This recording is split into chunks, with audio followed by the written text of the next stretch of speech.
How about your YouTube setup, right? What kind of things? I think you actually did a video about that. Maybe you can just be a little bit quicker about. I don't mean to rush you, but you already did a video, I think, about that, right? So maybe you can just give a very brief intro about kind of like what you started with, what you're using now, and then also like why you decided to upgrade certain pieces. I'm sure you had to upgrade, right? Yeah. So I started with it was actually a pretty nice laptop that I had. It was a Windows laptop when I started. I was actually when I started YouTube, I didn't have any Apple products, so it's kind of funny how that transition happened to almost like exclusively Apple products now. I started with I don't remember the name, but it was a Lenovo Yoga ThinkPad Lenovo Yoga X1. I think that was the name of the laptop I started with. And it was nice because it came with a pencil in the side, so I was able to do my little drawing videos from the beginning. Um, How do you draw right now? Actually, now that I mentioned it, I was always kind of curious about how you draw now. You use the iPad and you hook it up and record it separately, or so what? I have an iPad now with the Apple Pencil, and you just hook it up to OBS Studio is what I used to record. So you can take Mm-hmm. the direct like iPad feed right into OBS Studio, and it ends up being pretty nice, I think. Um, and then yeah, when I started, I think I even used for the first couple of videos, I just used the laptop microphone, and it was just the laptop and like me, and that's it. Um, then I slowly realized that probably the most important thing for a YouTube channel is the audio. Like without good audio, you're not gonna get that many views because people can deal with poor video. Like if at that point, actually, I didn't even use like my face cam, so like it wasn't even that important. But if you are using face cam and like people could actually see you, I think video is a lot less important than having the clear audio.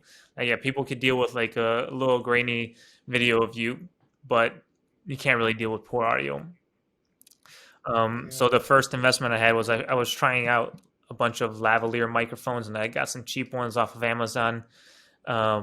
And they worked okay for the next like 2 or 3 months, and then I started using my phone as the camera. I think that's a really great way to do it when you're starting out. OBS Studio has a so OBS Studio is what I use to record my screen and kind of take my input from the audio and all of that stuff.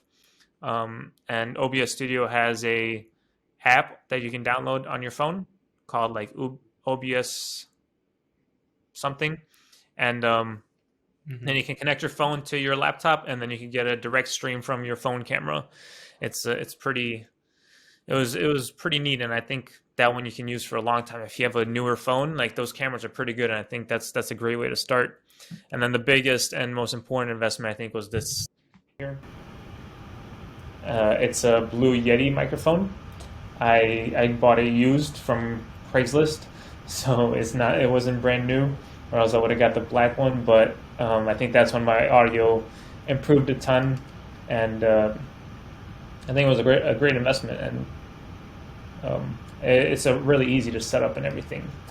And then I got my DSLR camera, like not that long ago. I'd say like 5 or 6 months ago, and I think that was kind of just so I can have a nice setup that doesn't need to really move. And then I got my MacBook Pro as well, and it's hooked up to one less. I think it was an $80 monitor that actually works pretty well, so I don't even need to replace it. Yeah, you just moved something, and now your audio went a little bit bad quality. I don't know what you moved. You picked up when you picked up something, the video went out and the audio went out for a second. Oh man, maybe switch. You might have unplugged something. Yeah, my Maybe your microphone microphone got got switched. switched. Yeah, there you Huh. go. Interesting. Is it better?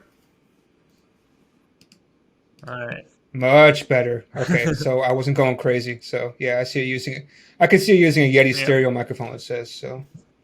I don't know why it Okay, switched much like better. that, but You lifted up something and then it looks like it unplugged. So that's why I that's probably left what it up. happened. Hopefully, it doesn't disconnect again. All right.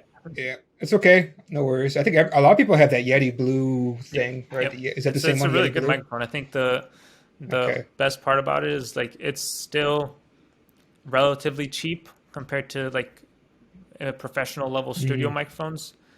And it's really easy to use. You just kind of plug it in, and there's not many settings. There's just like gain and volume, pretty much. So you just there's two knobs you could twist, and then you get it sounding right, and then don't need it updated anymore. How much is that? That's like you said, it's So not too it's still expensive. not cheap. It's like I think it's like $100. Like I said, I got it used from Craigslist, so I got the mic, the shock Uh, mount, the boom arm, and then the filter, all for $150. So that's a pretty good price. But yeah, it was pretty good used. deal. Um, Yeah.